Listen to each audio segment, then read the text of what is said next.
10 must-read comics for X-Men 97 fans. 1. New Mutants graphic novel, 1982. In the original animated X-Men series, the chilly fry-loving mall baby Jubilee served as the audience surrogate. For the updated series, Jubilee finds a younger person to mentor, Roberto da Costa aka Sunspot. An incredibly rich, but undeniably charming Brazilian mutant who can gather solar energy to get stronger, da Costa needs Jubilee's help navigating his new normal. Sunspot first debuted in the New Mutants graphic novel, alongside another group of teen recruits, including the telepath Karma and the high-flying Cannonball. Written by mutant maestro Chris Claremont, along with penciler Bob McLeod and regular letter and colorist Tom Orzechowski and Glynis Wein, New Mutants graphic novel finds Professor X inviting teens to his school to help them learn how to use their powers. Although Xavier tries to keep the kids from superheroics, an attack by the evil Hellfire Club stifles his plans. 2. Life-Death, Uncanny X-Men number 186, Uncanny X-Men number 198, 1984-1986. As great as X-Men 97 has been, not all of its adaptations work.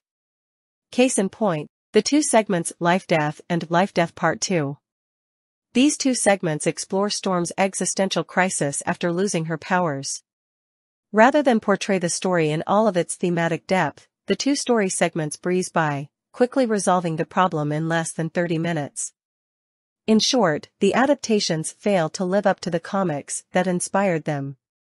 Of course, Life-Death and Life-Death Part 2 are two of the greatest superhero comics of all time. Both come from writer Chris Claremont and artist Barry Windsor-Smith, with inker Terry Austin, colorists Glynis Wein and Christy Shealy, and letterer Tom Orzechowski. Like the cartoon episodes, they deal with Storm and Forge working through the former's new depowered status. However, Storm went without powers for years in the comics, and did not have them at the end of Life-Death Part 2. Moreover, Windsor-Smith's moody watercolor-style art captures the characters' emotional state in a way the cartoon never could. 3. Mutant Massacre, 1986. Fans loved the first few episodes of X-Men 97, but the series jumped to a whole new level with Remember It, in which a brutal attack destroys the mutant nation of Genosha. The episode draws from several different X-Men events, more on those in a minute, including the groundbreaking crossover, Mutant Massacre. At the center of Mutant Massacre are the Morlocks, unsightly mutants whose physical abnormalities force them to live in the sewers.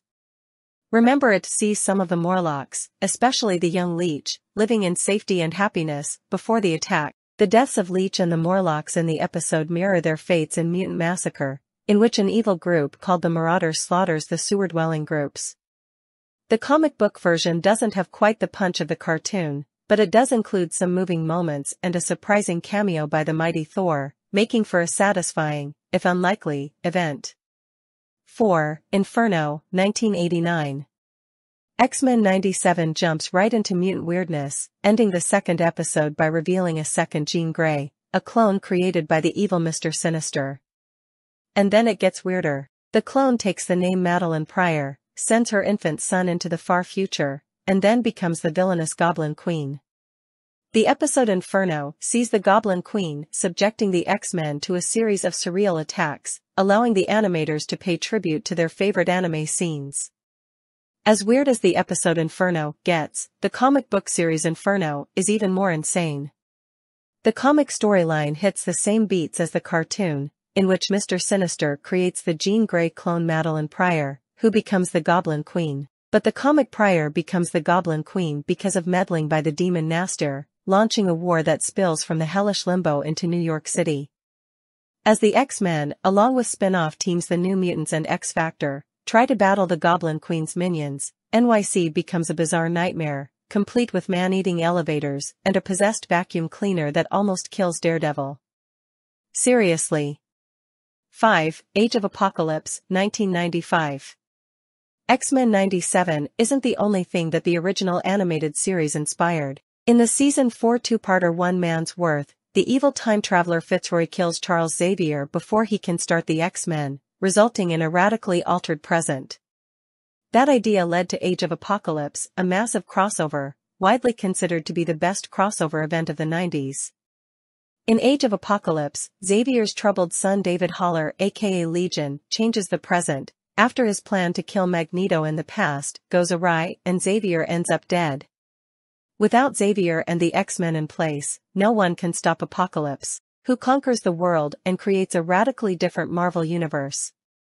Age of Apocalypse gave the creative team, including writers Mark Waid and Fabian Nicieza and artists Joe Madureira and Andy Kubert, plenty of room to play with familiar characters.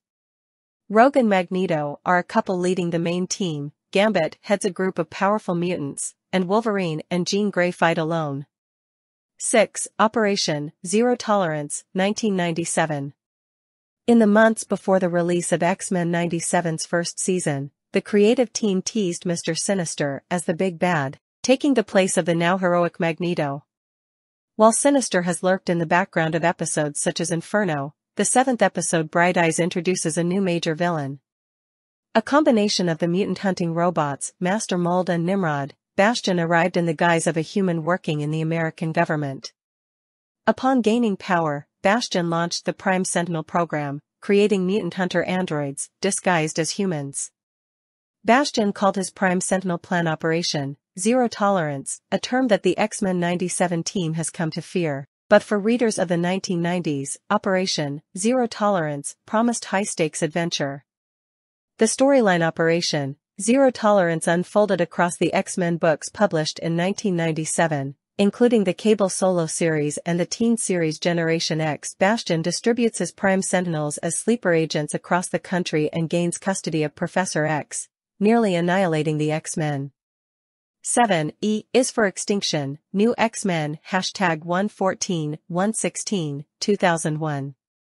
Although not as universally beloved, the early 2000s X-Men relaunch by Scottish writer Grant Morrison reinvigorated the franchise for the new millennium. Working with his frequent collaborator and penciler Frank Quitely, inked by Tim Townsend and colored by Brian Haberlin, New X-Men number 114 began with a renegade Sentinel obliterating the mutant-controlled island Genosha. The attack kills hundreds of mutants, including Magneto, and serves as the first salvo by Cassandra Nova, the heretofore unseen twin sister of Professor X. If that sounds familiar, then you saw Remember It, the 5th episode of X-Men 97. The destruction of Genosha, complete with Magneto's death, comes directly from the E is for Extinction storyline, as does Emma Frost's surprising secondary mutation. With 2 more seasons already in production, X-Men 97 has bigger plans than even what's unfolded in the first season. E is for Extinction provides a roadmap for the next generation of mutants. 8. House of X/Powers of X, 2020. Genosha has been a long-running concept in X-Men comics, one that even showed up in a few episodes of the original X-Men, the animated series. But Genosha looks very different in X-Men 97, more of a sovereign nation with its own unique culture and identity. In the comics, the mutants gained full sovereignty not on Genosha, but on Krakoa, the island nation at the center of the recent franchise relaunch. In the twin miniseries House of X and Powers of X, writer Jonathan Hickman, working with illustrators Pepe Larraz and R.B. Silva, presents a bold new vision for Marvel's mutants. No longer willing to fight one another, Professor X, Magneto, and all of the mutants work together, demanding respect from a world that will do everything it can to crush them. 9. Rogue and Gambit, Power Play, 2023. Rogue and Gambit were fan favorites on the original X-Men, the animated series, but X-Men 97 has launched them into the stratosphere.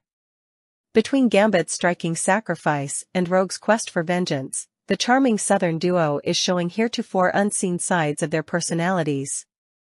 The pair have been the mutant power couple since they first got together in the 90s. However, the Krakoa era has given them a new mission and, with it, a delightful new miniseries. Infuriated by the machinations of Krakoa's government, Rogue's adoptive mothers, Mystique and Destiny, threaten to undo the new nation. It's up to Rogue and Gambit to keep the two at bay, leading to a series of 10, Fall of the House of X/Rise of the Powers of X, 2024. Of course, nothing good can last forever, at least not for the X-Men. The world's mutants may not have had full peace and respect from other nations, but at least Krakoa afforded them a certain amount of protection. But after shocking betrayals from within and a concentrated assault by forces without, the Krakoa comes to an end in the twin miniseries Fall of the House of X and Rise of the Powers X.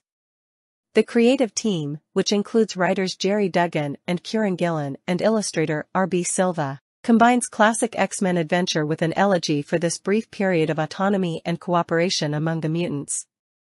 The increased scrutiny and pain of loss inspired the second half of X-Men 97, serving as just one more bitter reminder that no matter how much they achieve, Marvel's mutants will always be feared and hated. Which of these comics have you read? Let us know in the comments below. Please consider hitting the like button and subscribing to our channel. Thanks. Row 18, plot 20.